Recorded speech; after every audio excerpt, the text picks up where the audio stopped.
Also, just like the right hand, the left hand has a secondary job, and that is to mute. Muting in this case means to use the inside of your finger, or sometimes the tip of your finger, any part of your finger that's necessary to stop the strings from ringing instead of holding down the frets so that they do ring. Kind of an opposite effect there.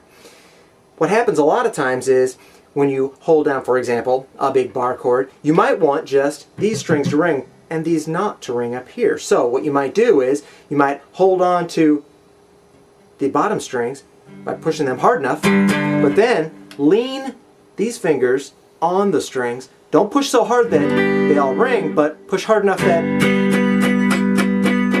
it doesn't ring so that you only hear the ones you want ringing. This is also greatly used as a percussive effect. For example, you can lightly hold your fingers across all the strings and get what's called a ghost note, a rhythmic strum.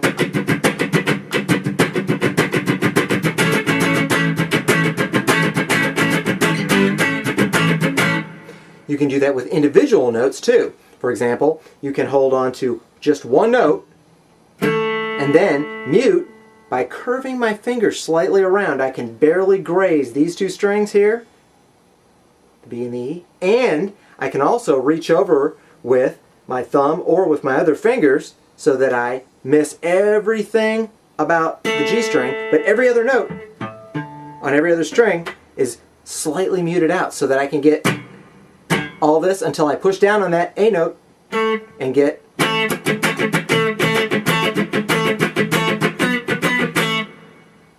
so muting is a very, very subtle thing that can be very useful for both hands. In this case, what we're talking about though is how the left hand is supposed to be able to mute all of the strings, some of the strings, or just one of the strings.